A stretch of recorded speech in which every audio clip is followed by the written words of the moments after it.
Hello! Today I'm gonna do a video about pre-stressed concrete. To understand pre-stressed concrete, you need to understand reinforced concrete, and also you need to understand the material properties of steel and concrete itself. So concrete, as it stands alone, can handle a lot of compressive forces instead of tension. It can't absorb tension. Just 10% of the compressive forces it can handle. So what it means, like you could press the concrete really good, and it would resist. Yeah, it would resist. But if you put tension on it, it would, like, let's say if this is the concrete itself, and you put tension on it, it would just burst. Okay? And I wanted to explain it on a flexular tension beam, what we have like when we in the construction all over the place.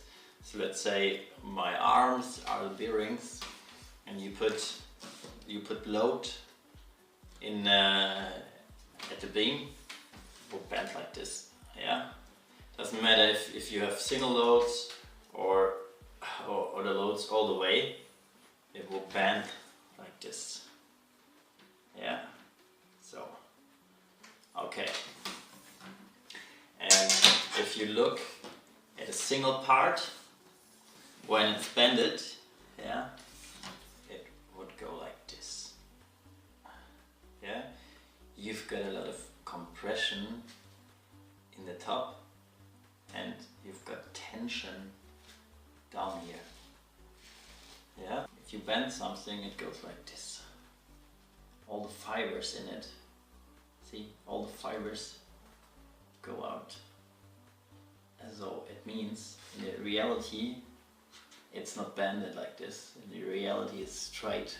So it means there are inner forces. Pressure or compression at top, tension at the bottom. What you do, you put steel at the area where the tension is, because steel can handle a lot of tension. And if you put the load on it, it will bend, and the steel will bend too, but it takes the tension. If you wouldn't put steel down here, you would get a lot of cracks here, and they will go up there, and it will just break.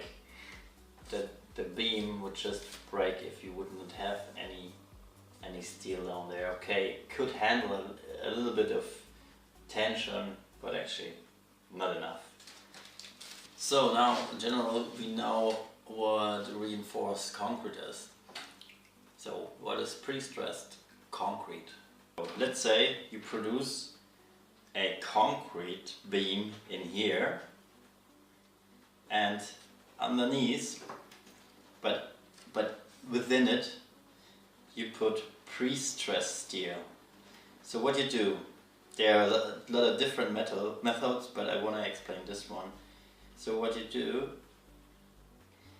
you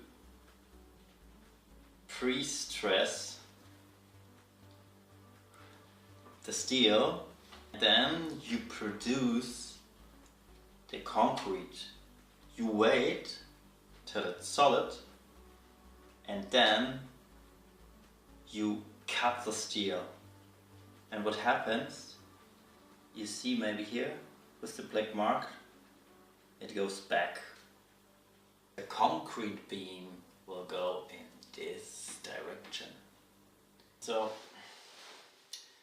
what you're doing is, like, you tend the steel, you produce the concrete around it, you wait till it's solid, and after it's solid, you cut the steel with all its tension, and then it it goes back, of course. And what happens?